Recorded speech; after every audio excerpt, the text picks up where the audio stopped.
Hello everyone, welcome back to another video. In today's video we're going to be going over just relics in general, ones that I think are must get and ones that I think, ones that I would recommend you get. I do have them all written down and we'll be going over each one. So I'll be showing you them on the characters unless I don't own the character, which is going to be the case for two of them, because I don't actually own two of the characters for them. But I'll still show you them, what they do, go over the key ones, and of course if there are any other limitations to the ones I recommend. Anyway, yeah, let's get into it.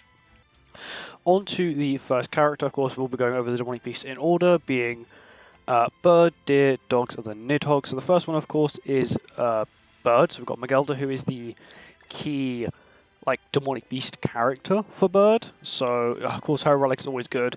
I'd always recommend getting the relic that makes the demonic beast easier first before you get any other relics for it, just because it makes it easily farmable, and it's just always good to have the first ones. The ones that make it easier. Just the quicker you can farm it, the easier it becomes. Of course, there are some that you could get for the character. For example, Yorm. You don't actually need Yorm's relic, but Yorm's relic does make it a hell of a lot easier and a hell of a lot quicker. On to the next one. On to our next relic, which is Festival Gotha, who, of course, I highly recommend. Is actually a very good character for farming bird. Also, his relic is, of course, from bird, but let's go over what it does. Increase allies attack rate stats by 25% for 2 turns when the hero reaches max hull gauge. Which is actually very useful, mixed with his passive, which then give you another 20%. So you're looking at 45% attack-related stats when you do have his relic active.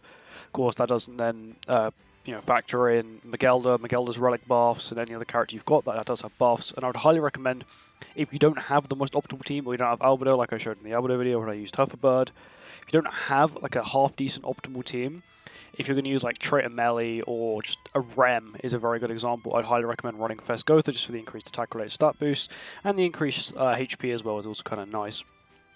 With this, of course, I know he's a festival, but he can be bought with festival coins in the festival shop, of course, from time to time, because they don't always have every festival in the shop at all times, which is kind of sad.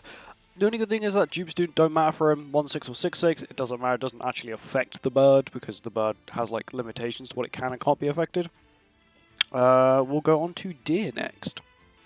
Of course, the first character for deer will be Jormungandr herself, who is the character that is built for deer. As you can see here, her passive is literally only in deer.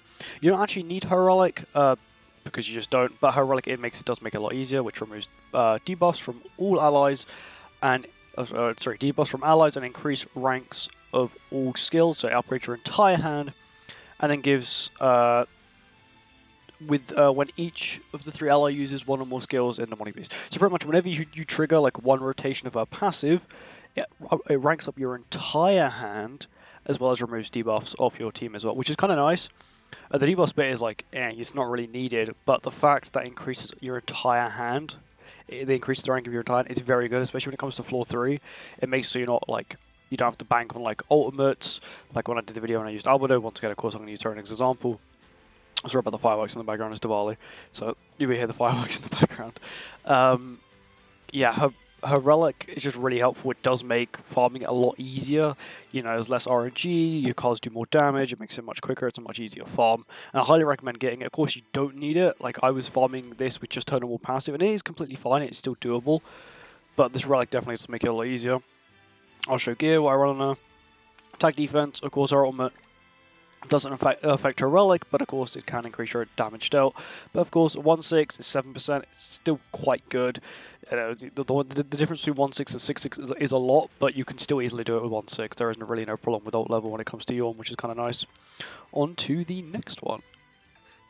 Our next character is Hostess Liz. So, the reason I'm talking about Hostess Liz as a relic is her relic actually works with LR Liz, which is actually very good, but not only that, it's of course this Liz here. The Hostess Liz has this insane healing passive, which is really good for demonic beast. Not demonic beast, but just PvE in general. It's just very good. And even in PvP, in the new Chaos mode, I versed with my friends by complete coincidence, and he was running Hostess Liz in the bag, and the healing is very irritating, especially with a very tanky team. The healing can just make people forfeit, because they do a lot of damage and you full heal it straight back.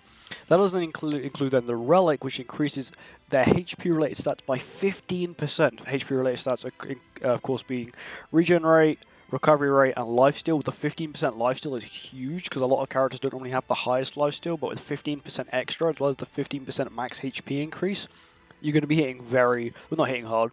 You're going to be able to get hit hard and survive, and then hit hard and then heal a lot back, which is of course very useful. Also, the fact it works for LR Liz means also then it's very good for Nidhoggr later on if you start farming Nidhoggr, because of course LR Liz is very good for Nidhoggr, and I highly recommend getting her if you're struggling to farm Nidhoggr today.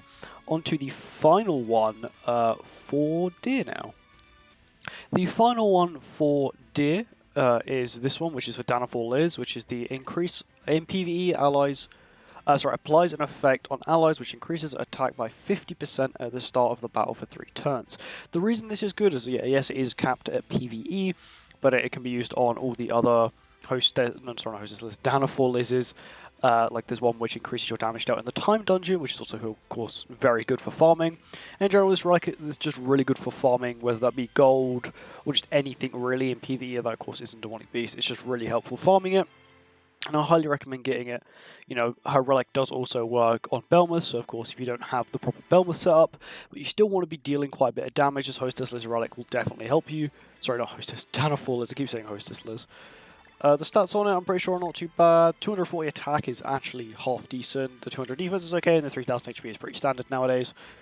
But it's very good, of course Hostess, bloody hell, Danafall Liz is free. For if you do like these like setup challenges, whatever you want to call them, step up challenges, and yeah, I highly recommend getting it. It does make farming gold, Belmus, all that kind of stuff much easier, especially if you've not got a very good team for it. On to dogs next. Of course, now moving on to dogs, we're going to be talking about Red Tonar, who of course is the dog character. She's only 242 diamonds. Unfortunately, she isn't free anymore, but I'm pretty sure we got given a copy of her for free quite a while ago. I do have a 6/6, which is like kind of a shock, because I don't normally pull Ragnarok characters 6/6 very often. Of course, unless they're like the random ones, like the Sins, dupes, or whatever. But this relic is actually pretty good. Both increases HP related stats by 10% up to 4 times, and fills allies' ult move gauge by 1 orb whenever using a skill on Skull and High, which is also, it's very good, because then if you mix that with the card set, which, you know, when you reach max ult gauge you can't be frozen, of course Skull and High can freeze you. This is very nice to have. As well as her passive, which then increases your attack by already, 40% attack related stat boost. So you're getting the 40% attack related stat boost, as well as a 40% HP related stat boost. It means you can lifesteal a lot, you can deal a lot of damage, and you can ult rush pretty frequently, which is what you want to do on Skull High. Once again, highly recommend her relic, especially if you've got her and you can do it. Yes, it can only be obtained through doing Skull and High, which is sort of irritating. But of course, if you really have to, you can get her and then use the Patience team, which is what I used for quite a while, to then, be able to make the relic, and then you can start using a fast farming team like Albedo, like what I did in my Albedo video when I used her on dogs. On to the next dog relic. Of course, I can have a relic video without Nanashi. His relic is completely busted. It's very strong, and I highly recommend people getting it, mainly because it boosts basic stats of unknowns by 30% base. That's without any caches. Works everywhere as well. Works in PvE, PvP. Is so good. And then increased defense-related stats, sort of like his passive, when if people have less than 2 cards or fewer skills at the start of battle by 20%. Yeah, defense-related stats increased by 20% if they have 2 or less cards. It's very good, especially for unknowns. Unknowns have a lot of basic stats, but also as well as increasing their defense, means they're able to tank a lot better, especially from nowadays with lots of high DPS teams. But not only that, he can then be used in PvE as well, whether that be for farming Knighthood boss, getting Knighthood boss points, or even just in general using him to do final boss, because of course final bosses, unknowns, have so much basic stat boosts and so much DPS with those basic stat boosts that it's just a very good relic to have. It also can be used in PvP as well, which is the even better thing, is it's very key everywhere. It's not just useful in PvE or only useful in PvP. It can work and is pretty prevalent in both PvE and PvE, and is definitely, I would say, a core relic in the game's the now time in the game. It's good in PvE, good in PvE. I highly recommend. On to the final one from the dogs next. And the final musket relic for dogs, in my opinion, is Chadfest King, because it's just so good. Increase the hero's damage dealt by 15%, that's just base, and then increases Basic stats of all allies protected by the hero's barrier by 15%. The 15% basic stat boost alone is huge, but even without the shield, he gives himself 15% damage dealt, which is very good, especially when his damage dealt...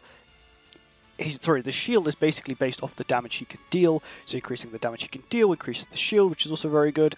Then if you then factor in mind, then if you use 2 king cards, you then get a very stronger shield because you get 15% extra basic stats, so the second shield is going to be even stronger than the first shield.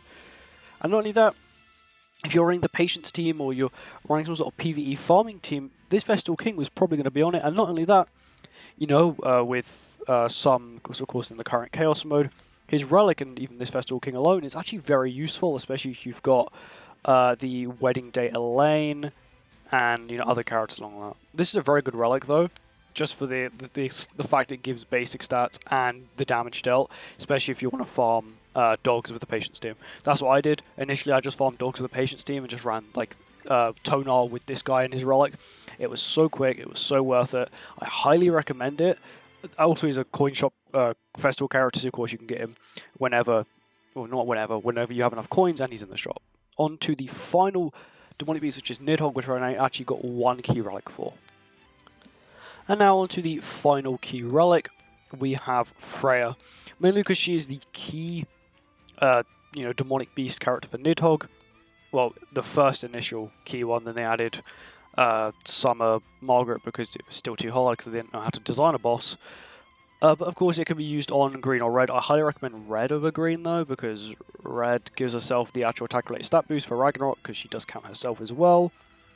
But her relic is very good, and it is like a key. You literally need it for Nidhoggr because it's so powerful. The fact she gives herself so much attack related stats, as well as giving your allies, 20% all stats, as well as, her single target skills remove buffs. She's got a very powerful ultimate. She's got a pierce AoE, which of course lowers the bar more. She's got a very strong single target skill.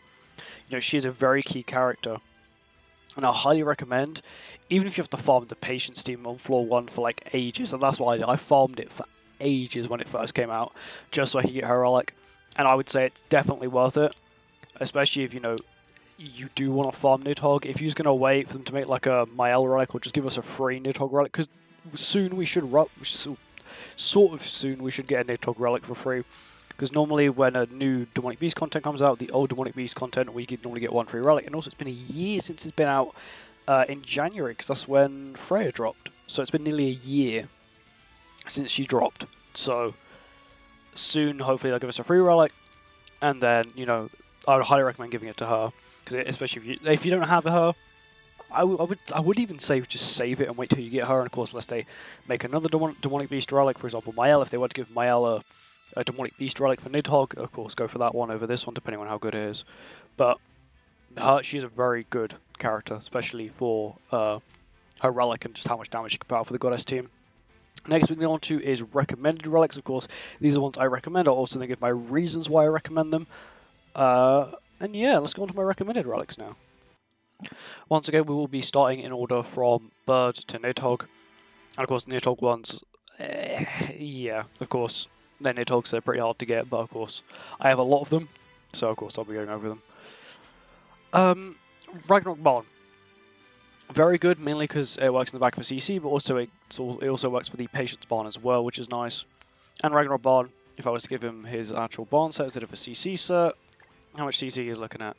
64k with relics, 6/6, outfits pretty much max. I don't have his haircuts and weapons are not max, but his outfits are. So it's very good CC. Of course, he's also a very prevalent back unit. Well, not anymore, but he used to be, and he still can be for some teams, especially if some people do not have, the next best back unit, or they're not running a specific team, and they're not running Transcendent Barn. He's still not a bad back unit, especially with his passive increasing the attack rate to allies by 10%, and then lowering the enemy's pierce rate, crit chance, and crit damage by 15%. Yeah, he's not lowering their attack, but he's lowering pierce rate, which is basically lowering their attack, crit chance, and crit damage, of course, making it harder for them to crit, and when they do crit, they hit a little bit softer. But, Ragbarn's definitely a solid one. It also is very good for CC, as it works for I think, 4 barns, so you're getting, not just 1, character's worth CC, you're getting 4 characters worth of CC, and 500, that's immediately 500 CC. the 700 CC per bond, so you're looking at, you're already 2,800, not including gear. And then plus this as well, you're looking at, even more, 20 times 17. That's how much you're looking at. It's very good. I highly recommend it, because this relic is just increased the hero's damage down by 25%. Yeah, it's not good on this barn because he's a back unit, but on, the patience barn, it's actually very good because you are using him in the front for the patience effect. On to the next character. Of course, the next relic is for Mr. LR Escanor here, mainly because it is just for LR Escanor, so of course the CC is very good. Also, increasing his attack by 50% of his defense. It's pretty strong because LR Escanor has quite high basic stats, just base. So, if you think about it, I've got 17,000 attack and I've got 10,000 defense. I get an extra 5k attack off of this, which is very good. And not only that, what are the stats of the relic? Of course, it does only work for red and green Escanor. At the 450 defense, you can basically just half that and just give that to him in attack as well. So it gives a lot of attack, defense, and HP. Actually, the HP is actually on the lower side, but the attack and the defense are actually on the higher side.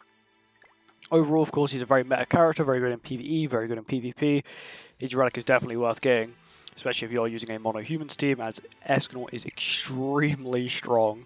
Even at 1/6, he's completely strong. He's an SSR ticket character, so he's really easy to pull. If you're, even if you're unlucky, you're probably going to pull him. Yeah, he's not been in any banners much since he got an LR, but I think that's to sort of, I don't know, make him a little bit rarer, because if not, he'd be super easy to get. But yeah, that's LR Escanor. His relic is definitely worth copping. Also, it's kind of weird, the effect there, but cool relic nonetheless. On to the next one. The next one is Green Merlin. So, of course, if you've been watching the channel for a very long time, I made a video saying why I simped for Green Merlin.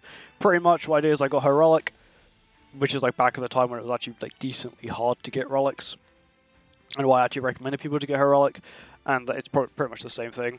Increases unknown race allies damage dealt by 35%, which is a lot. Bear in mind this Merlin also then gives you 1 extra ult gauge, which means for PvE content when you need to ult rush, and you're using unknowns, for example, you're using Rimuru to farm a final boss, or you're using Freya, or, let's just say Albedo, or something like that, increasing your damage dealt by 35% is a lot of damage to increase. 35% is huge damage increase. It's equivalent to, like, I think it was like 2 of Nalfami's Wrath buffs, or whatever it was called. But overall, this Merlin, mainly on this Merlin, but of course it's always good to get it because it works on 2 other Merlins as well, being red and blue. And of course, when it comes to Chaos mode, Green Merlin price go up, red and blue stay low. You can still use the relic because red and blue are low, and you can still use them because their points are pretty low, and the relic still works, which is nice. It also works in the back, which is the key thing about this relic, is the fact it works in the back. Stats wise, it doesn't really matter, she'll be in the back all the time, but 350 attack, 300 defense is good, so that's actually quite a lot of CC there. As well as 2000 attack is actually not too bad CC either. And it's a relic I highly recommend, especially just for PvE and PvP use. If you want to ult rush in Chaos mode when it comes back, because of course now with the way they've got Chaos mode, you have to think about it in a whole different light. You can't just think about, okay, I'm going to level up these key characters because they're brand new festivals that are really strong. You think about all these older characters that are like somewhat strong in all these niche teams, because those niche teams become like the top teams when it comes to Chaos mode. And Merlin, with her damage increase as well as her free extra ult gauge, can be really helpful and can be really irritating to verse in Chaos mode. On to the next one. Our next character is Brynhild. So her relic, of course, which is that she can only have 1 debuff on her, and when she has 1 debuff on her, she gets 20% extra attack. This is very good for the green and the red Brynhild. So the red Brynhild, it's very good. Can I do this and take me to red? Here we go. The red Brynhild is very good because, of course, she's a PvP character, and the fact she can only have 1 debuff on her means that people like Transcendent Barn are unable to, of course, get his combo off because his debuff applies before he actually gets the attack in. So what this means is, he puts the mark of whatever it is, his mark of concentration, I think it's called. And then what ends up happening is that when he plays his second attack, it gets removed by his passive debuff, which makes Brynhild's relic very useful, especially with the 20% attack increase, because this Brynhild is very strong. And if we go on to, of course, Green Brynhild, she's very good for PvE, and some PvE bosses do like to just spam you with debuffs. That means Brynhild is able to sort of get around that, and of course Green Brynhild is very good for PvE, having of course the stat boost, the power strike skill, the detonate single target skill, which is very good for demonic beasts because demonic beasts normally have an extreme amount of ult gauge, and then of course her healing ultimate, which of course scales with the old level. So of course at 1/6 it being lower, and at 6/6 it having an 80% heal rate instead of my current 60% or 4/6. But overall, the stats of the Relic, I'm also pretty sure they're decent. Yeah, 300 attack, 300 defense. The Relic itself doesn't actually look too good in my opinion, but the stats are very good. That's already 600 CC there, not including of course the effects from gear, and then the 2.3k HP. Also very good as well, because of course in PvP you want to have as much HP as possible for as much CC as possible, and then PvE is nice to have a lot of HP just so you can tank a little bit better, because some demonic beasts are a little heavy hitting. On to the next one. The next relic I recommend is Twigo, so mainly because he does increase your HP for strength units by 30%, which of course is good for Barn, good for Reinhardt, especially if you do have the two of them. If you don't have them, it's still kind of useful because of his taunt. So his relic is that he applies a taunt to himself, which gives him 30% HP related stats for 2 turns at the start of battle. What this means is you can go second, still have a taunt applied, give him red Tarmiel, you can out-rush with whoever you want, and practically get away with it. That's what a lot of people use him for, but the Relic is also pretty handy, especially if you have him in the back, using like a Barn or a Reinhardt team, they kill your Arthur, Twigo drops down, you've already got 2 more turns of taunt, which gives you a little bit more time to rush out gauge if you're in a little bit of a sticky situation. Not only that, it's not too bad, the Relic actually looks kind of cool. Stats-wise, the attack and the defense are very low. But the HP is very high, and that's very good because he does boost his HP-related stats.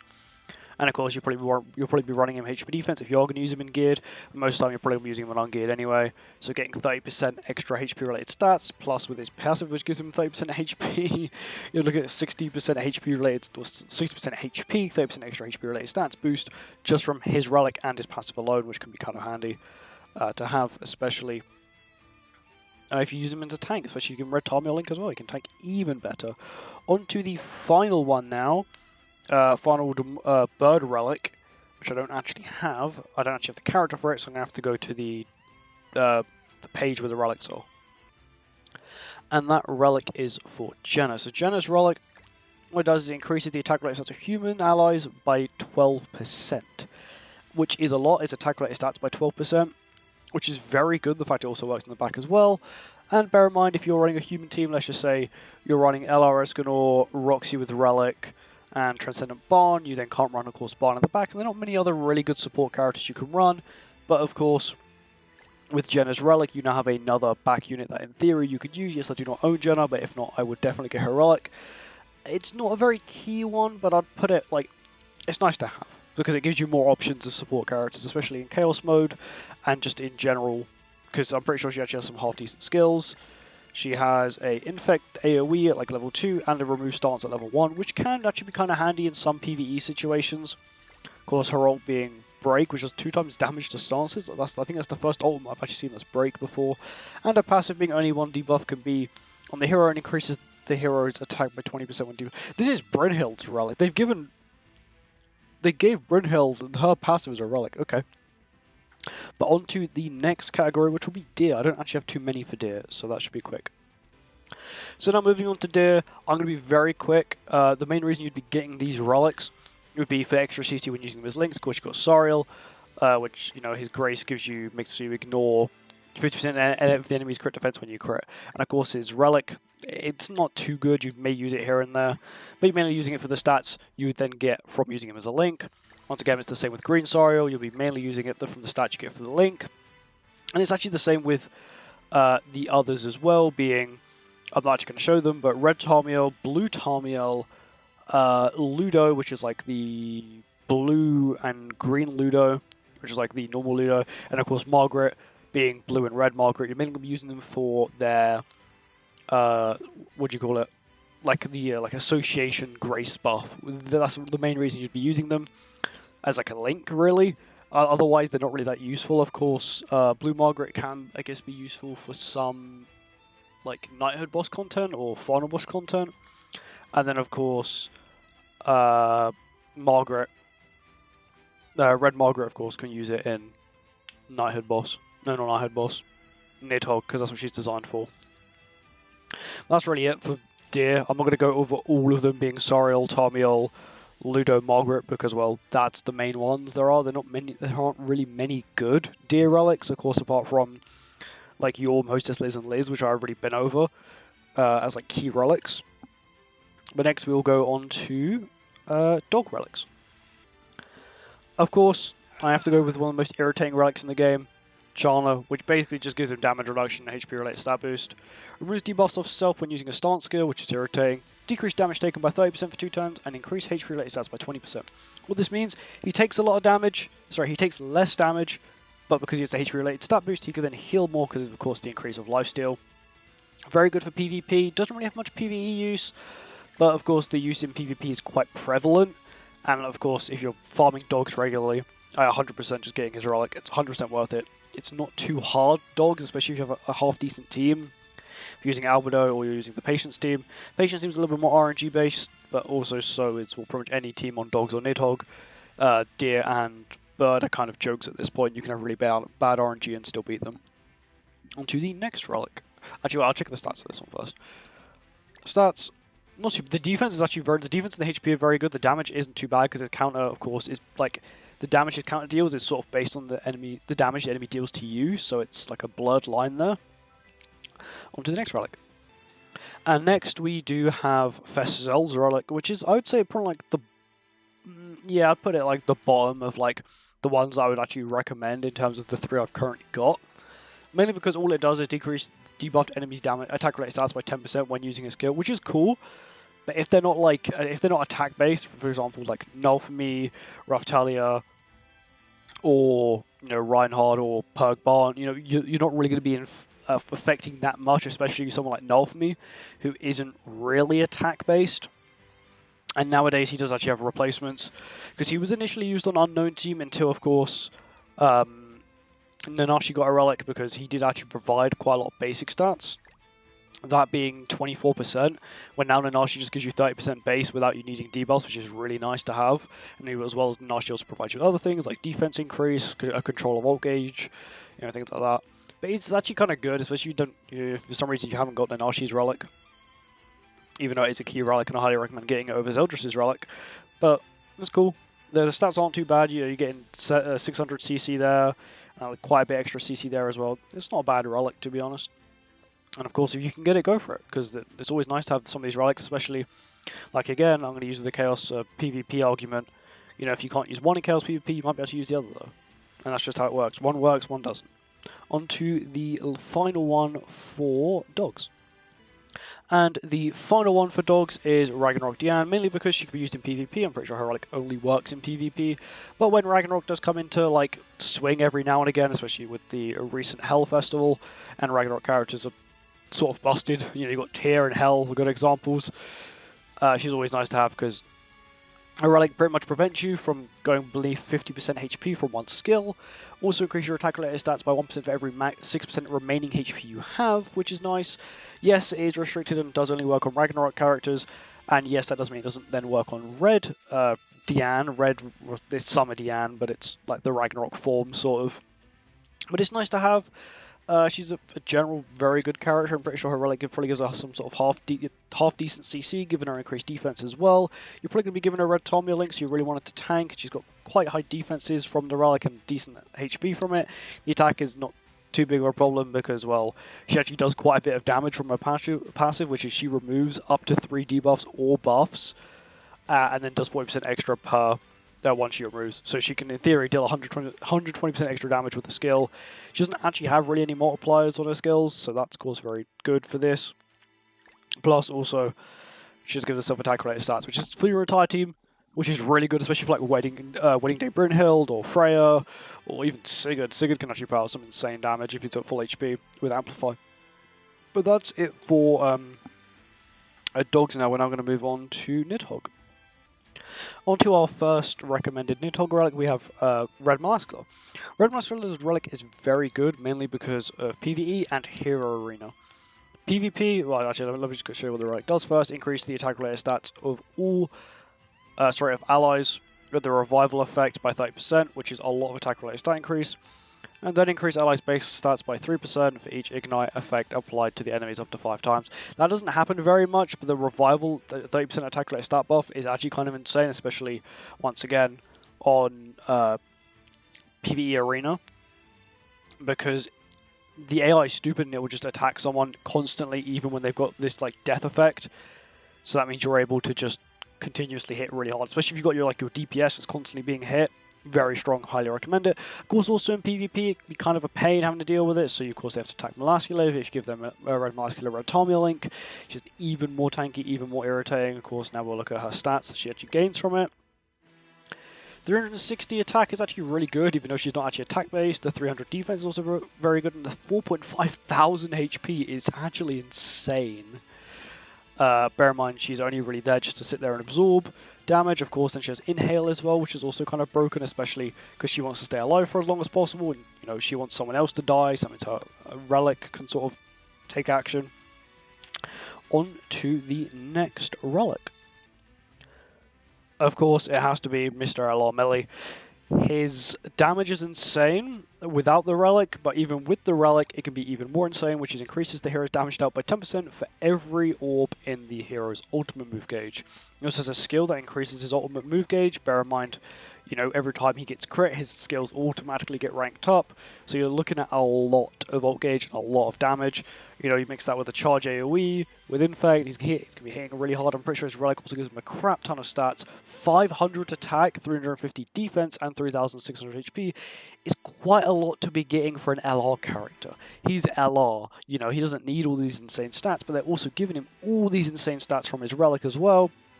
Then you factor in gear, you're looking at a lot of CC and a huge DPS, and I highly recommend getting it. If you have LR Melee, you might as well, you pretty much have to get his Relic. I would say you need to get his Relic. So that means you can actually use your LR that you got, to the best. If not, it's not really worth you getting LR Melee if you're not going to get his Relic. On to the next one. And our next character is, of course, the one, the only Queen Diane. Queen Diane is very good taunt when it comes to, any game mode because, well, her passive and her Relic are not limited. Her Relic is increase the allies' damage dealt by 30% for 2 turns when the hero shoots a stance. Of course, her stance also does at level 1 last for 2 turns, so it sort of, syncs up. But not only that, I would say she's probably the best taunt character in the game because, she's got very good stats. Her Relic gives her quite a large chunk of defense, which is kind of nice. Bear in mind her actual stance doesn't give her any defense. 200 attack's good, but she already gives herself quite a lot of damage dealt. You then got the defense, which is also very nice, and the HP very nice. I would say if you have a very well invested Queen Diane, I've got perfect HP defense for her.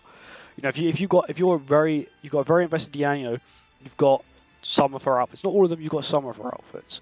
You've got her 5/6, and you've got quite good HP defense gear. I would highly recommend getting her Relic just because she can be used anywhere. And the fact that let's say you're doing OG Demon, right?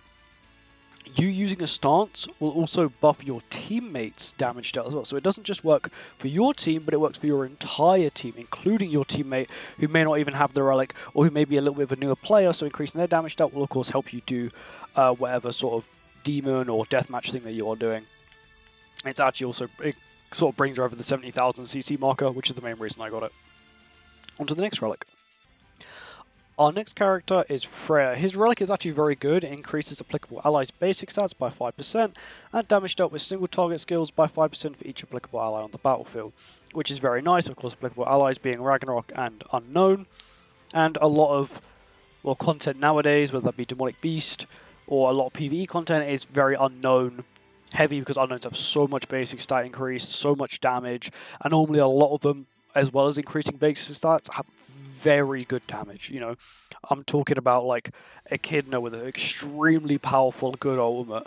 We're talking, Freya here, the basic stat increase as well as extreme damage. You've got Nanashi, he isn't that good at dealing damage, but he's got a lot of basic stats. And of course, a lot of them also increase their own stats from a good example is, a recent example would be Sholtir and Albedo. They both increase their basic stats by 7% for each unknown ally on the field. So, it's very good. Single target damage is also pretty cool as well, because a lot of Ragnarok characters do have very powerful AoEs, but also very strong single targets. A good example of that is Tyr. You've got Hel, you've got Green Freya, Red Freya, Albedo, Sholtir. All of them have such good single target skills, as well as, of course, all of them but Green Freya have very powerful AoEs as well. The stats on his Relic: very good attack. That is an insanely amount of attack, as well as defense and HP. He gets a lot of basic stats. Of course, that's before your gear takes into effect and gives you the extra bonuses you have on your gear as well. but highly recommend this relic. Of course, it's good, but I wouldn't say it's like an immediate musket. I would put like Queen Diane's relic over this one. But of course, if you've been watching my content for a long time, I'm a massive Queen Diane simp because she is such a cool character. Everyone doubted her when she first came out. I thought, you know, she's going to be very good. And guess what? She ended up very good, and I'm very happy about that. And on to the final relic for Nidhoggr, and I don't own the character, so of course I'm going to have to go onto the relic page again and show you. And now on to the final relic, which is of course Roxy. Awakened Roxy is so powerful. So first thing we'll do is we'll look at her passive, which is increase the hero's crit chance by 40% for each human ally on the battlefield. By the way, that's equivalent to immediately getting 120% crit chance straight away. No clause to it. You got a 3-man human team, immediate 120% crit chance, which means she's gonna crit. On the battlefield, if a critical strike occurs from a human ally, single target damage. Attack, inflicts additional damage equal to 300% of the hero's initial attack. Of course, this is only limited once per skill, means, for example, like the ultimate 1 can't hit like 5 crits, and then you get like 5 extra 300% her attack damage. Which was a very powerful flood skill, very powerful spike skill. Bear in mind, she's practically going to be critting every time, guaranteed. She's got Is Severot, which is kind of overkill in my opinion, sort of like Tears. And then, you know, her unity with which then increases human allies' attack or stats by 3% when they have this unity equipped. Of course, it also works on herself as well, of course, being at 6/6, 10% as well. Onto her relic, which increases the hero's basic stats and crit damage by 30% for each human ally in battle. What this means, you get an extra 90% crit damage just out of nowhere for no apparent reason, an extra 9% basic stats. The 9% basic stats is kind of weird because it's sort of like seems like it's just tagged on there, because 9% is kind of a low number, but it's okay, I guess. It's to make it a little bit more tankier. But the crit damage increase is insane. I'm also pretty sure this relic gives you a lot of like substats as well. Unfortunately, I can't check the substats. I think it should actually show them in my opinion, but it doesn't. So of course, unfortunately, I can't show you there. But overall, she's a very powerful character, and if you do have her, I highly recommend getting her relics. I'm pretty sure her relic gives her a lot of CC and puts her in like the top 10, maybe even the top like 5 for highest CC characters in the game. But anyway, that's it. If you enjoyed this video, make sure to like, comment, subscribe, and I'll see you guys in the next one. Goodbye.